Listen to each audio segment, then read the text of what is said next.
Hello, welcome to the Comic Book Commentary. I'm Bo Leidig, and this week we're diving back into Sam Kieth's weird and wonderful masterpiece with the Maxx #6. So let's zoom in and take a closer look. First published in November of 1993, we see here on the front cover Maxx engaged in a heated battle with someone that may be a little bit familiar to you if you've ever read Savage Dragon, or if you've been keeping up with my Savage Dragon videos. This, of course, is Mako, who is one of the henchmen to the evil Overlord, the leader of the Vicious Circle. Now, if you'd like to know more about Savage Dragon and everything I just talked about a second ago, you can check all of that out on my Savage Dragon playlist. We're not certain why, as of yet, that Mako is attacking the Maxx and they're underwater, but that will become clear once we get inside. I'd also like to note that here up at the title, this is the first time we've ever seen the Maxx not listed as the Maxx. It's missing the up here and is simply just Maxx. This is a trend that does not stay around long, but it happens from time to time, which makes me wonder if Sam Kieth is redrawing the logo up here for every issue, because it seems as though they would have just kept printing the same logo and changing the color on it. Then again, this is the early 90s, so the ability to do that with computers was far more limited than it is today. So perhaps he was just redrawing this every single time and just accidentally omitted the above Maxx, which that's a lot of work that he's putting into every cover if he has to do that every single time he draws this book, but that might have been the way he had to do it back then. Story, art, Sam Kieth. Swell dialogue, Bill Messner-Loebs. Finishes, Jim Sinclair. Lettering, Mike Heisler. Color, Steve Oliff and Ollie Optics. Logo, Chance Wolfe. Film output, Kel-O Graphics. Also, if the logo was by Chance Wolfe, is he the one who had to draw it for every issue perhaps then? I don't know, maybe. I'm not certain. But we do notice that the word the is correctly printed above Maxx on the interior. So probably just a miscommunication somewhere or an oversight for the cover, I'm guessing. We start the story off with Julie Winters and Sarah's mom, Tilly, sitting at a lake, hanging out together. Keep in mind, they are friends with one another. And Tilly's talking to Julie about how she doesn't like the fact that Maxx is so often with her in her apartment and that he kind of gives her the willies, essentially. She believes that, it's not safe for Julie to have him around by herself where she's unprotected. But Julie responds by stating that Maxx is actually a very kind and gentle soul and that she's not the least bit worried about it. Sarah's mom, Tilly, then just goes on to start talking about how she believes Maxx is too violent and that their entire society is far too violent. And, that the amount of violence that's portrayed in media is just overwhelming and there should be something done about it. Sarah responds by stating, some of that is just perception. What you consider violence, other people may not. Look at us here. The two of us are just hanging out at a lake, going swimming and, trying to get a tan. But someone could easily walk by and think that we're trying to be like super sexualized and, put on airs to gain some kind of fawning over us when that's not what we're trying to do. And Tilly's mom, or Sarah's mom, Tilly, does concede that, yes, some of that is objective, but she's also very aware of the amount of overwhelming violence that's being shoved down their throats all the time. And this seems to be partially due to the fact that there's only a few media companies that control the entirety of film and television, as the conversation is, just kind of drifting off into an overall critique of society as they see it. Well, as they saw it in the early 90s. As we get to the next page, we see the classic super weird panel outline that Sam Kieth is very famous for, but I absolutely love. It's not for everybody, obviously, but to me, it just instantly denotes what you're reading as this is a Sam Kieth image. We also get a trail off from the conversation that Tilly and Julie are having, where Tilly basically states that the thing that worries her about so much violence being in media is that she believes it desensitizes people to the point that when they see it in reality, they don't relate to it at all. And it's kind of deadening people's reaction to violence in real life. Meanwhile, two young boys are wandering around in an alley in New York City and come across a box that is just sitting on the ground. Now, this seems very similar to the box that Maxx likes to stay in. However, Maxx is not inside of it, as the boys look in and believe that they're looking at a dead body. The small boy here in the bottom right, who is quite obviously a depiction of Calvin and Hobbes, though his name is actually Henry, probably for legal reasons, I'm sure. Just talk about, oh, should we go in there and touch it? It looks squishy. However, they're interrupted by someone out of frame who states, I wouldn't do that if I were you. The boys turn around immediately, starting to talk back, and, what are you going to do about it? When they realize that the person standing behind them is none other than the Savage Dragon. He states, yeah, that's my name, kid. Don't wear it out. He then tells the boys that they shouldn't be poking around in this alleyway and that he's actually here in New York in pursuit of a very dangerous psychopath criminal. And he tells the two boys to go with the two police officers with him, who we can see are actually Iz's wearing disguises. Of course, we also know that anytime an Iz wears human clothing, everyone else around them sees the Iz's as the humans that would normally be wearing that clothing, which is why Dragon believes that they are two legitimate NYPD officers. As he's walking alongside the boys, one of them asks, hey, wait a minute, who exactly is it that you're looking for? What brought you to New York exactly? Dragon then explains to the boys that the character he is after is Mako, who we see outside of Julie's apartment, looking up at it from another rooftop. He literally leaps over the street and bursts through the glass, forcing his way into the apartment as Maxx is trying to fix a lamp that he broke earlier and has unfortunately glued his claws into his hands. We also see this little guy here whose name I cannot remember for the life of me. He's a mascot for something. I'm so furious that I can't remember this guy's name, because I was even trying to look through some other books to see if I can find the ads that he's from. I know I've seen it before, I know I've read it before, but I can't remember it, and I am more pissed off than ever that I can't. Maxx is shocked to see this gigantic muscular shark man bursting through the window of Julie's apartment, and then looks over and sees him coming out of a wall that he smashed through. Mako is actually quite angry at Maxx for ducking and says that he did it on purpose, and now he's going to do him real slow to make sure he pays for making this an inconvenience. Meanwhile, back at the lake, Julie and Tilly continue their conversation as Tilly brings up the point that a mother's group she belongs to are going to start watching a lot of television to try and keep track of all the times that violence is portrayed. And Julie finds this a little over the top, stating, you're really going to spend that much time watching a bunch of dramatic cop shows and stuff to monitor how many times antisocial behavior comes up. And Tilly responds by stating that she knows some of these groups are fanatical and that she doesn't agree with their methods or their goals, but she does believe that something needs to be done to bring attention to the level of violence that's being portrayed on television. Meanwhile, back in NYC, we see Mako lunge at Maxx, tackle him, and launch the two of them out through the window of Julie's apartment, which seems to be in an impossible location for her to afford. I mean, it's literally like the penthouse suite with a giant overlook of the city. There's no way that Julie, as a freelance social worker, is paying the rent on this place, at least not in my opinion. As they careen towards the ground, they impact, with Maxx landing on top of Mako, sparing himself from any real damage as he climbs up out of the crater and decides to run off. However, he doesn't notice right away that Mako is still alive as Mako jumps out of the hole and lunges at Maxx once again.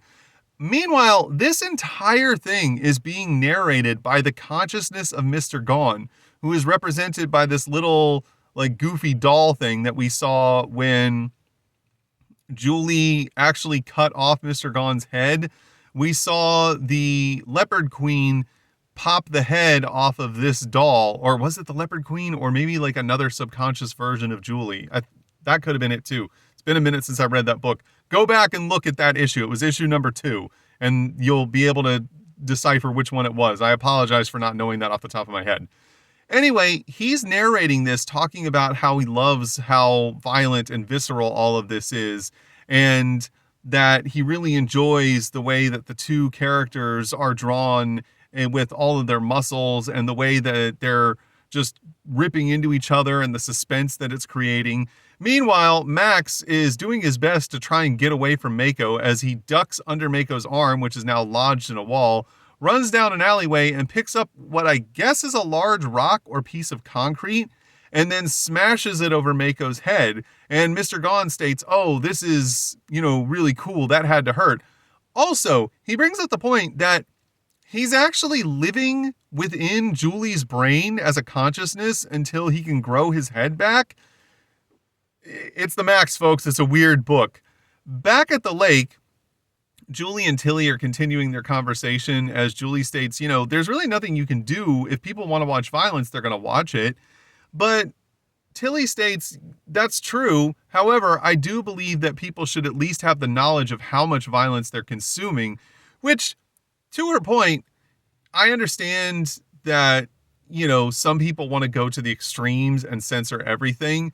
But I believe that in this case, Tilly's view is probably the most reasonable in terms of, instead of censoring, make sure people know what they're consuming, like give them a warning ahead of time of like, hey, what you're about to watch or read or play or whatever contains these things. So if you don't want to see those things, don't consume this media. That seems to me like the most reasonable way that you can go about what she's trying to do. However, it unfortunately very often devolves into, let's just put the kibosh on everything we don't like and make sure that if it's something I find objectable, that no one should be able to consume it whatsoever, which is completely the wrong way to go about it. Julie then notices it's starting to rain and tells Tilly they should probably pack up and go home. Meanwhile, back in the city, we see that Mako is only slightly dazed from having the large chunk of concrete smashed over his head, as Maxx continues to try and get away by jumping over a fence. We also see that Maxx realizes who exactly this guy is, as he's like, wait a minute, this is one of Savage Dragon's third-rate villains, and then says, cool, I'm not even important enough to get the attention of one of his actual arch-nemeses. I have to deal with one of the lackeys for his arch-nemesis, which is kind of a funny thing for him to talk about and kind of breaks the fourth wall a little bit. We then see that Mako is continuing his pursuit as he smashes through the fence that Maxx just jumped over, screaming blood the whole time, how he smells blood, he wants blood. Maxx continues to try and run and stay ahead of Mako, but Mako is faster than he gives him credit for, as we see the thump of his feet as he continues to chase down Maxx. Back at the lake, it is a full-fledged rainstorm going on as the two women are stuck in Tilly's car, which will not start. Julie starts to get a little bit nervous and states, this is how it all ends, I guess. I'm sure there's some psycho out there who's stalking us. But Tilly says, that's just your imagination and, a result of all of the violence that we get, pushed upon us in our lives. She then states that she's going to go out and call a tow truck as there's a nearby payphone.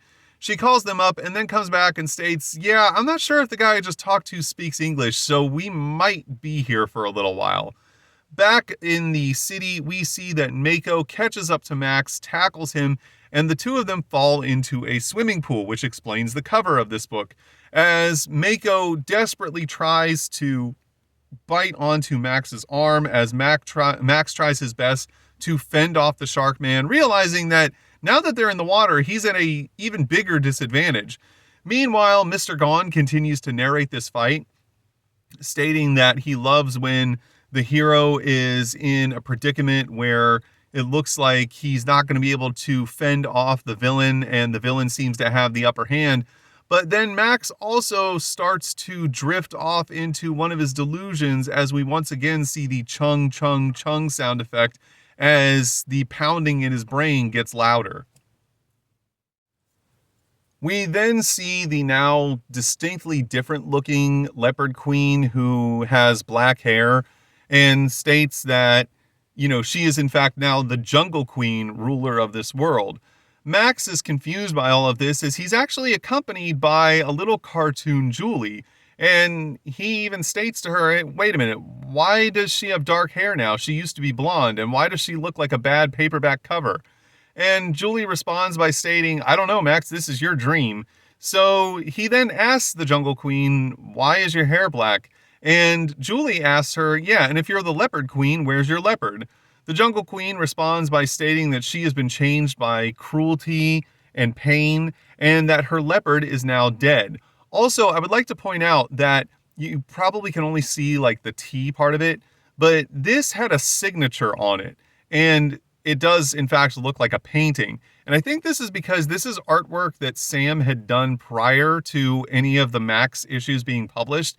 And he's now using that artwork for story points inside of these issues, which would explain his signature specifically right here, where it doesn't appear anywhere else on like the normal panels, because this was actual just standalone art that he created that he's trying to incorporate into the story, which also explains why the Jungle Queen's hair has changed and he has to give an actual canonical reason for it. The Maxx then snaps out of it as Mako launches him and Maxx both up out of the pool as he continues to scream blood.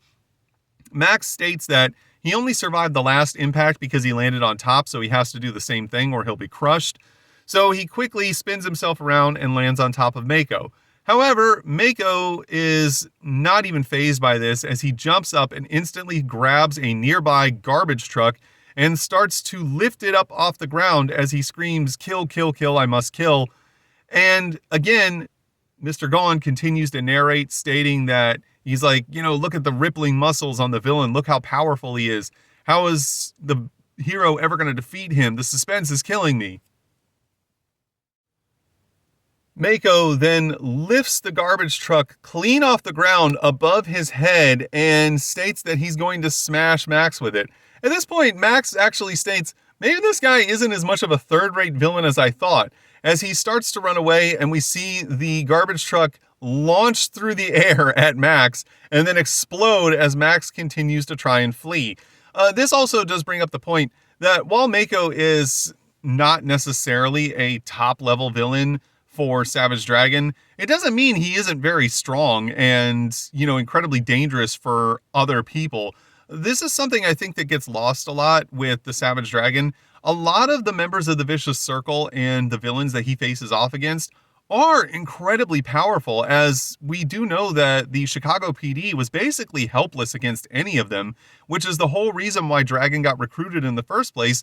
He's like one of the only people who can actually go toe-to-toe with any of these monsters. Mako then continues to pursue Maxx, who is doing his best to stay ahead of him, and even states, I'm a little bit faster than him. I need to just keep moving and duck inside this place, which is a store called Just Cords, because they only sell cords. We also get more of Mr. Gone's narration, and this is actually something really poignant that he brings up, that he really loves when the villain is getting the upper hand and really hammering on the hero, because then you can justify in your mind everything that the hero does to defeat the villain, no matter how vile it may actually be. And this is a really cool little thing that Sam brings up in this dialogue, where he's talking about how story writers will use the evil of the villain to justify what would potentially be a non-heroic act from the hero, who's supposed to be the protector and the valiant one, who may be engaging in some nefarious deeds in his pursuit of justice. And that would seem really out of place unless it had some kind of valid explanation, which is what Mr. Gone is alluding to in his narration. I thought it was a really interesting point to bring up about writing and how characters are portrayed in media as a whole, not just comic books. As Maxx darts into the building, he states, oh my god, there's telephone cords everywhere, and what's that smell? Also, hilarious that this is a store that just sells telephone cords, which really also dates this book because of the fact that telephone cords were still a very prominent item in the early 90s, whereas today you almost never run into a corded telephone. And the men who work inside say, oh, the smell is the solvent we use to clean all these cords, which is kind of crazy that they've just got all the cords hanging from the ceiling and they're just pouring solvent all over them to clean them. Like, how dirty could they possibly get being on display? But as Maxx tries to warn them that there's a giant shark man right behind him, it's too late as we see Mako burst through the wall of the building, and Maxx falls into a bunch of the cords, stating, I hate my life.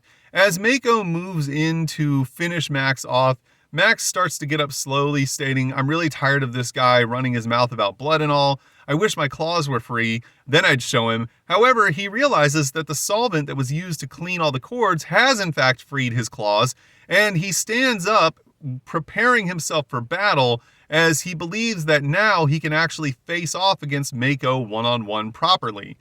Meanwhile, Mr. Gone continues his narration, stating, oh wow, must be the part where it gets really good. We're going to really see this battle heat up now. I wonder what's going to happen next. It's going to be a surprise to everybody. And what do you know, there is a surprise in the form of a gigantic explosion. We then see the aftermath of said explosion as Dragon, along with the two police officers, who are really Izzes, come in to investigate the scene, and Dragon states that there must have been a random spark that ignited the solvent and subsequently the gas line to the building, and that Mako is nowhere to be seen. However, the two disguised Izzes do pull Maxx up out of the rubble, and they state, look, we found one of them. But Dragon turns around and states, oh no, that's just a poor vagrant, which is hilarious that, yes, he's correct, Maxx is a homeless man, but he doesn't even blink an eye at the fact that Maxx is wearing a superhero getup and has giant claws and a mask on. This doesn't register with him at all. He then turns and walks out of the building, stating, the cops in this town sure are short. Back at the lake, the two women are still sitting in Tilly's car waiting for the tow truck to show up, as Julie states, it's been hours, he's never going to show up. This is the end of my life. She then states that suppose there's some evil serial killer who's grabbing and taking care of everybody who comes down this road towards the lake. And that's what happened to the tow truck driver, and now he's stalking us. Tilly says, you just have low blood sugar, chill out. We then see an image outside of the car as there's a large piece of metal pointing at the windshield. Then we see Julie state, no, he's out there, I know it, he's stalking us, getting closer with a length of pipe. Then she states, wait, I see, and then screams, Tilly, duck, as there's a huge crash of shattering glass. Assumedly, the crash knocked Julie unconscious as she is teleported into the dream world that Maxx is always jumping back and forth between, as she meets Lil Julie for the first time. Lil Julie introduces herself and states that she represents the first image of consciousness and self-awareness that Julie ever had as a child. Julie then picks up the skull on the ground and states, so I guess Maxx is dead here. And Lil Julie explains to her that only Julie's consciousness can exist in this place. Julie then looks down and sees the baby leopards on the ground and states, oh, they're super cute. I guess this is, where I learned that for everything that dies, something else is born. And even states, laying it on kind of thick, aren't we? And Lil Julie explains to her that, whatever thickness this might be laid on with is specifically because of Julie, as this entire thing is a manifestation of her subconscious and dream state, and that no one else has any control over it. Julie then looks around and states, but wait, how did I know about these leopards? They're part of Max's dream. And how do I know about Max's dreams?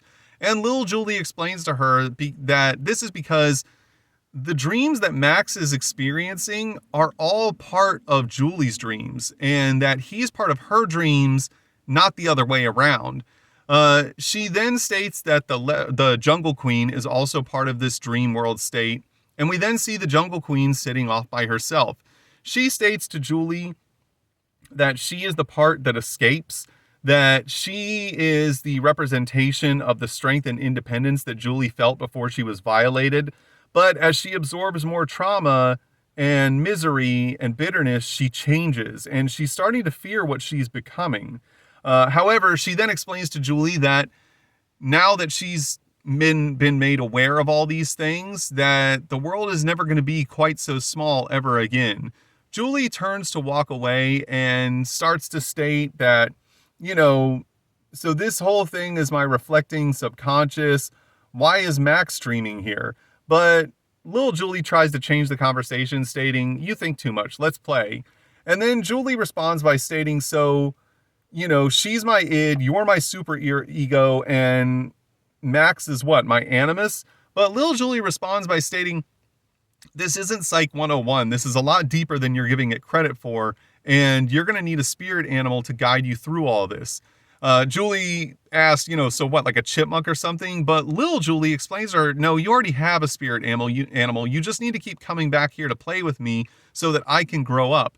As they walk into the distance, Julie states, so I guess now that I've seen all of this, there's no way I'm going to remember any of it when I wake up. And little Julie tells her, oh, no, you're not going to remember any of this at all. This stuff is buried way down deep, and it's going to take you years to work through all of it. Once again, we see Sam Keith's signature next to this image, which would imply that perhaps this was also a piece of artwork independent of the Maxx that he did before ever printing this book and is now using in the storyline of this issue. On the final 2 pages of the story, we're actually treated to a narration by Maxx, as he states that there was a psycho out there by the lake, but it was actually the tow truck driver who just wasn't paying attention and backed his tow truck apparatus through the windshield of Tilly's car, which, was very dangerous and did actually knock out Julie. However, Julie seemed to wake up okay and didn't even have a headache or anything, and now she seems to be sleeping through the nights better than she has in years, which is something she actually talked about with Tilly earlier in this book that I forgot to mention. I'm sorry. We then see an image of Sarah going to the hospital to get her friend Glory out. Glory, of course, was violently attacked by Mr. Gone and violated. Strangely enough, it's just Sarah that goes to get her. You would think that Glory's family would show up to get her out of the hospital. I mean, she's a high school student. But again, this is just the story and the way that Sam obviously wanted to tell it.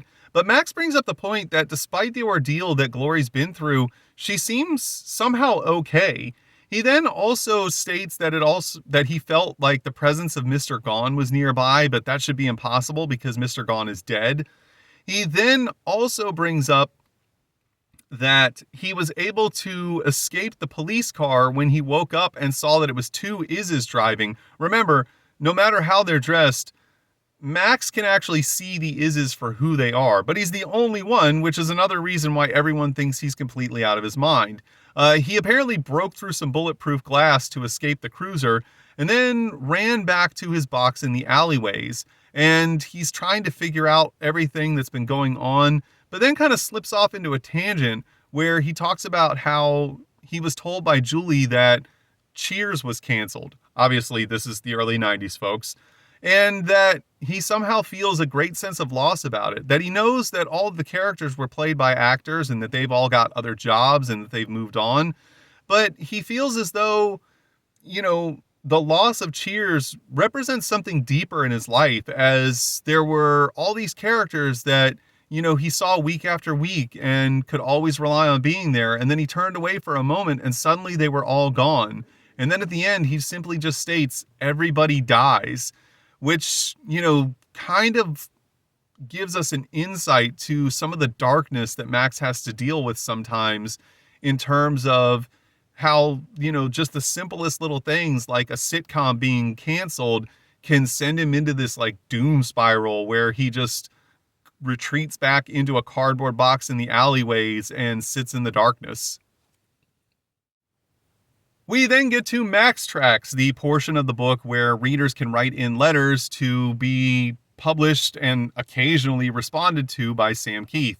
Now, Sam has a tendency to do long letter sections. This one, for instance, is 6 pages, so I'm just going to zoom through all the pages pointing out the artwork and then talk about a few of the letters that stuck out to me on the last 2 pages. We see here one where it's Maxarine, which is Maxx combined with Wolverine, which is kind of a funny little concept. This just a little image of the Pangean or Outback Maxx. And this one I thought was funny. It's actually a letter that is supposedly written by an Is addressed to Sam, where the is complaining that Max is portrayed as being this great guy when he's really terrible and that he hurts Is's, which I thought that was really creative. Moving to pages 3 and 4 of the letter column, we see this picture, which is a half and half of Max's face and Julie's face. That's a cool concept. This little doodle of an Is jumping at the reader, looking all violent and whatnot. That's kind of funny.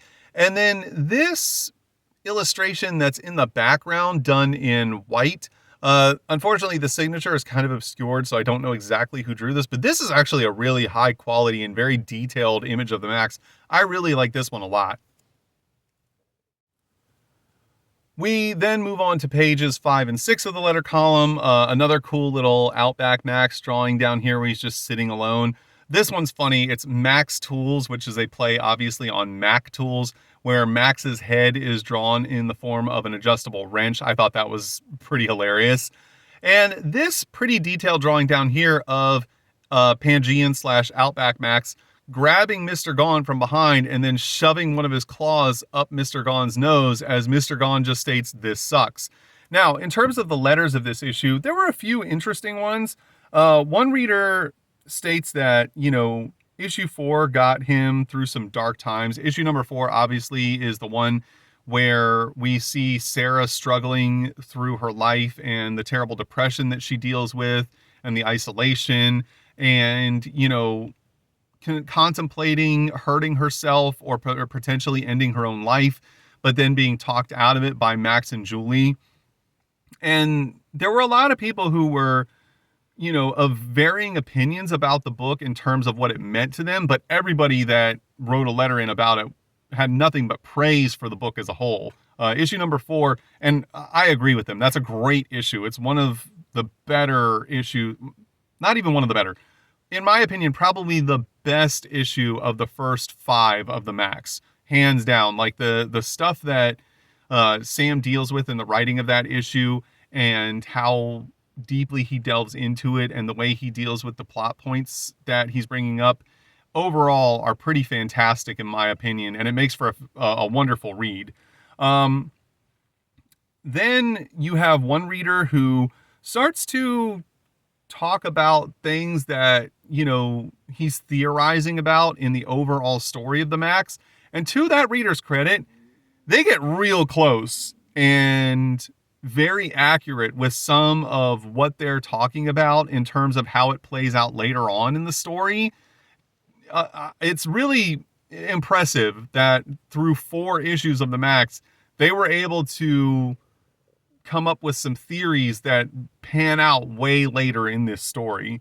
One reader asked why Max was drawn so gigantically in one of the panels, and Sam admits that it's a shortcut. The bigger that he draws Max, the less background he has to draw, and then actually calls himself a hack as well for doing it, which I find hilarious and refreshing that Sam would admit to doing this, as that is a trick that a lot of comic book artists use, where it's like, here's an extreme close-up of the hero so that I don't have to draw any background behind them. Then you have a lot of readers who wrote in talking about, there was one reader who wrote in just dumping all over feminism and stating how stupid it was. And so they were writing in to dump on that person who wouldn't leave their name. So they're like, oh, you're not even, brave enough to leave your name. You're going to make all these critiques.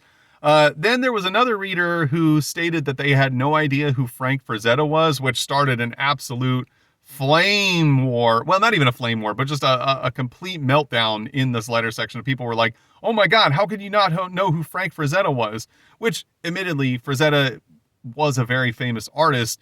But at the same time, if you weren't into like the fantasy genre and didn't really follow that type of storytelling or art, it's very easy that you would have missed Frazetta's work. And then one reader writes in with a poignant letter about how he himself had dealt with a lot of the depression issues that Sam brought up in issue number 4, and that he didn't agree with the advice that was given to Sarah was just, oh, just keep waiting for life to get better. Because he brings up, he's like, life doesn't just get better on its own. You have to work towards it. That's something I learned when, I had to pull myself out of the depths of despair like that and prevent myself from ending my life the way that you portrayed Sarah. And he was actually a little bit critical of the way that Sam said, like, oh, just kind of wait it out. Now, Sam didn't respond to that letter, but it's an interesting take that, someone who's been in that situation would have such a, opposing polar opposite view of the way you're supposed to deal with getting through it. And then there was one letter that was written in by a reader's mother who read issue number 4 after her 14-year-old son gave it to her and said, oh, I really feel like Sarah and I are kind of the same person. And she said it made her feel like she had kind of failed as a mother, because she and her husband had split up and she was trying to support her son on her own. And she was never really around for him because she had to work all the time and try and keep the house up and take care of everything on her own. And now she feels like her son is really suffering as a result, even though she's doing her best to be a good mom. It was a really heartfelt letter and kind of like very emotional to read it. We then get an advertisement for the Maxx trading cards from Topps that I do not have but want more than anything because I love the Maxx and I would love to get my hands on these trading cards, and I really hope one day I'll come across a full set of them. And then an advertisement for Shadowhawk Volume 3, Number 2, which also contains some extra image goodies in it and is all for the low price of only $1.95. I have not gotten as far into Shadowhawk as Volume 3, but I am working through all of the Shadowhawk stuff that I do have, and if you'd like to know more about it, you can check out my Shadowhawk playlist. We then get a 2-page vertical ad for the Killer Instinct crossover miniseries that features Ripclaw and Warblade. I have not made it to the point where I will be making videos on that just yet, but I will be making videos on that in the future at some point because I'm almost positive that I have every issue of Killer Instinct. On the final page of the book, we get an advertisement for Freak Force number 1. I have not made it far enough into the Savage Dragon ongoing series to reach the point where Freak Force splits off as its own standalone book yet, but I do have every issue of Freak Force, and when I get to that point, I will begin making videos on Freak Force, so keep your eyes peeled for that in the future. And on the reverse inside cover, we get an advertisement for Stormwatch, issue number 7 specifically. Now, I have not made it to issue number 7 yet in Stormwatch as of recording this video. However, I am going to get to it eventually, and keep your eyes peeled. And if you want to know more about Stormwatch, you can check out my Stormwatch playlist. And that was the Maxx number 6. Overall, I really enjoyed this issue. Not necessarily the best issue that we've looked at so far in this series, but for sure, really good. I have no problems with the story. In fact, I really enjoyed, like I said during the video, the points that he brought up from Mr. Gaughan's perspective about using plot devices to excuse heroes taking nefarious actions to finally defeat the villain, and also juxtaposing that against the discussion that Julie and Tilly were having about violence in media. And I feel like this was kind of a way for Sam Keith to kind of air out the tightrope that he's walking in terms of telling a compelling superhero story while also, being aware of the violence that he is portraying in this medium and the level of violence that exists in entertainment media across the entirety of our society. And also that he's not necessarily trying to glorify it in any way, because he does realize that there could be consequences to the art that he's putting out and how other people may perceive it. And that, that's a heavy burden that he has to deal with. If there's one criticism I could levy against this book, it would be that the letter column just seems excessively long. 6 pages is a ton. This is one of the places where I think Todd McFarlane kind of nails it with only having 2 pages. Obviously, you get tons of letters from people. You get tons of reader-submitted artwork that you want to print. But at the same time, you can't give up 6 pages of your book to fan letters and artwork. Todd he gives 2 pages to letters and 1 page to fan art. So that's, literally half the number that Sam did in this issue.